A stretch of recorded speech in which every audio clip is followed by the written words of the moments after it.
Estais firmes? Ore para que não caia. Bom dia, irmãos, graça e paz. Tudo bem com vocês?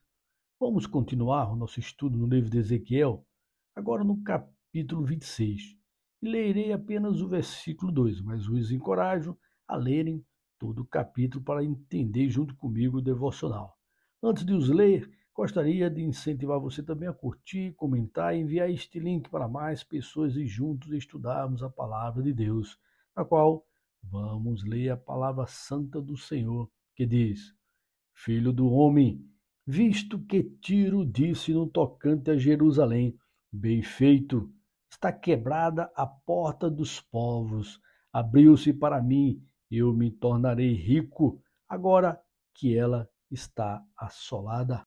Você em algum momento já presenciou ou ouviu alguém achar bom quando o outro sofre? Aquela famosa frase, bem feito, acontecer isso com ele ou com ela. Ao falar isso, a pessoa demonstra arrogância em si, ira contra o próximo, outra pessoa, visível a falta de perdão. Por isso, essa pessoa deseja o mal à outra. Esse sentimento, perante Deus principalmente, não é bom. Deus é o único que julga e pune com a verdadeira justiça. Todo ser humano, o máximo que esteja buscando a santidade, sabe que ainda não há a verdadeira justiça em seu íntimo. Apenas Deus o tem. Aqui no capítulo 26, irmãos, veremos o profeta, amando do Senhor, profetizar contra a cidade de Tiro. E neste aprenderemos que o que se acha forte, ore para não cair. Ou o que se acha perfeito, ore para que não caia. Pois Deus abomina aquele que se exalta. Vamos entender quem era Tiro.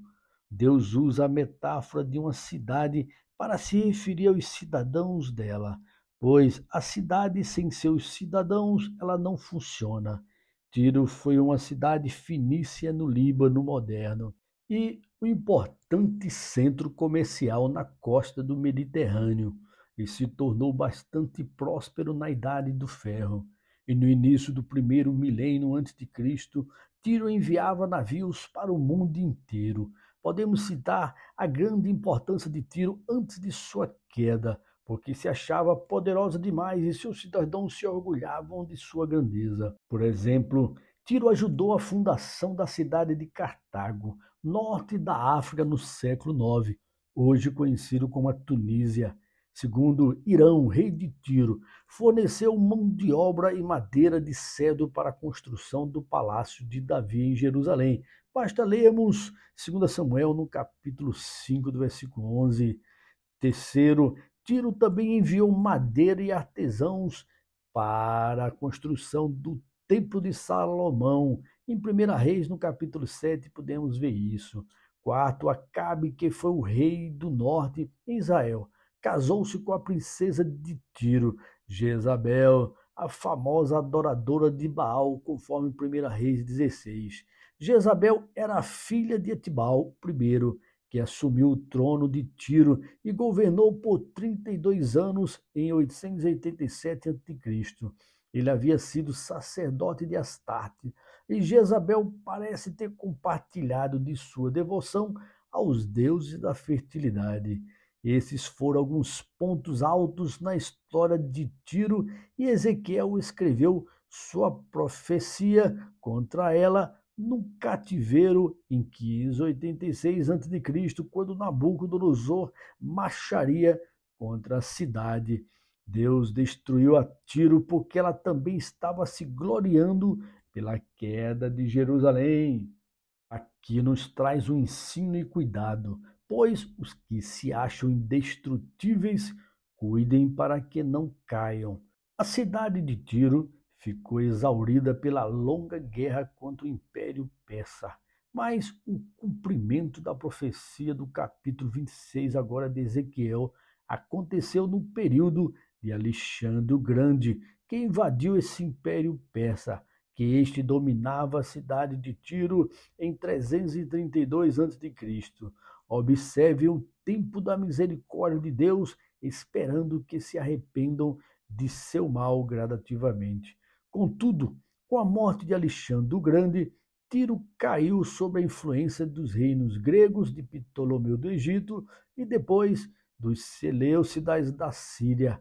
No tempo do Império Romano, que assumiu o controle do mundo na época, Tiro foi um local de retiro de Jesus e seus discípulos, conforme Mateus 15, 21, e também o povo afluía de Tiro para ouvir a mensagem de Jesus. Glória a Deus! Também podemos ver que a arrogância da cidade de Tiro e seus cidadãos teve sua grande fortaleza demolida. As suas torres fortes foram destruídas, a resistência de suas colunas ruíram e as suas lindas casas foram demolidas. A cidade que se achava grande, impotente, ela foi eliminada, apagada, apenas porque se achou que prevalecia contra a outra. Neste caso, quis zombar de Jerusalém. Só que ela não sabia que foi o próprio Deus, o Senhor, que destruiu a própria cidade que ele construiu. Por causa de quê? Infidelidade de um povo. Por isso, os textos do versículo 18 diz que as regiões litorâneas tremem no dia de sua queda e as ilhas do mar ficaram apavoradas diante de sua ruína. Então, toda a profecia de Ezequiel foi cumprida completamente pelo cerco devastador de Alexandre o Grande, conforme já falamos antes. Assim, amados irmãos e irmãs, aprendamos que aquele que se achar firme, forte ou potente, ore para que não caia.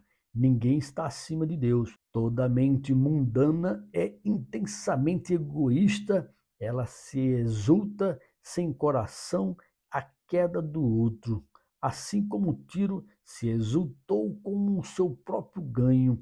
Por isso Tiro incorreu, caiu na ira de Deus como um importante representante maligno do mundo, com sua ambição, egoísmo e orgulho, e desejou desafiar a vontade de Deus e teve que ser punida. Deus abomina o arrogante, irmãos, o infiel. Outras traduções diz que Tiro se alegrou, zombou, algo que só a Deus pertence à justiça. Se lermos 1 Coríntios, no capítulo 10, o versículo 12, diz assim: aquele que julga estar firme, cuide-se para que não caia. Melhor coisa, irmãos, é estarmos debaixo da graça de Deus e não sob sua ira. Se lermos também Gálatas no capítulo 6, o versículo 1 diz: irmãos, se alguém for surpreendido em algum pecado, vocês que são espirituais deverão restaurá-lo com mansidão. Cuide-se, porém, cada um, para que também não seja tentado. Assim era para os que viram a nação ser julgada por Deus e punida agir com mansidão e cuidado, e não com arrogância ou desejo egoísta. No versículo 3 ainda de Gálatas 6 diz: se alguém se considera alguma coisa, não sendo nada, engana-se a si mesmo. Vejam, irmãos, como é forte esse texto. É uma pessoa se achar forte, firme e bom demais para estar na presença de outros, ou talvez até neste mundo. Se achar melhor que outros, tem sangue azul. Isso é abominável perante Deus, pois todos são iguais diante do Senhor. E no versículo 4 diz: cada um examine os próprios atos, e então poderá orgulhar-se de si mesmo, sem se comparar com ninguém. Isso sim é atitude, ver seus próprios atos, erros e observar qual foi a sua melhoria ao longo de sua vida, como era mal antes e virou uma nova criatura. Já não erra nos mesmos pecados anteriores, mas infelizmente muitos vão envelhecendo e ficando ainda mais arrogantes, blasfemos e maus em seus atos. Além de continuar no mesmo erro e pecado, ainda está aumentando, achando que não terá punição de Deus, o Senhor da justiça. E no versículo 7 ainda de Gálatas, no capítulo 6, diz: não se deixe enganar, de Deus não se zomba, pois o que o homem semear, isso também colherá. E no versículo 10, portanto, enquanto temos oportunidade, façamos o bem a todos, especialmente aos da família da fé. Amém, irmãos? Vamos então procurar semear o bem e não o mal, principalmente os que seguem a Cristo, igual a você, igual a mim. Amém, irmãos? Vamos orar? Senhor Deus, eterno Pai, muito obrigado, Senhor, por chegarmos à tua presença em nome de Jesus, Pai. Agradecer, Deus, por mais esse ensino da tua palavra no livro de Ezequiel, na qual é importante, ó Deus, nós não sermos arrogantes e humildes na tua presença, porque aquele que se acha potente, firme, poderoso, ele vai cair. Por isso que é importante nós observarmos também a palavra de Paulo à igreja de Gálatas, de cuidar para que a gente não caia, através da oração principalmente, devemos buscar Ti, através da leitura da Tua palavra, se dobrando e submetendo ao Senhor, através, ó Deus, das Escrituras, viemos aprender a ser humildes e não arrogantes, que Deus abomina o arrogante. Então, Pai, que a gente possa aprender, eu, meu irmão, minha irmã e os ouvintes, que venhamos a se submeter a Ti, Pai, não sendo arrogante, e sim humildes ao Senhor. Que a gente possa entender esse detalhe, estarmos firmes em Ti e não firmes em nós mesmos. Porque firmes em nós, a arrogância é certa e o cair é certo. Então, Pai, obrigado por esse momento de oração. Em nome de Jesus. Amém. Amém, irmãos. Deus abençoe. Tenham todos um excelente dia. Até amanhã, se Deus nos permitir.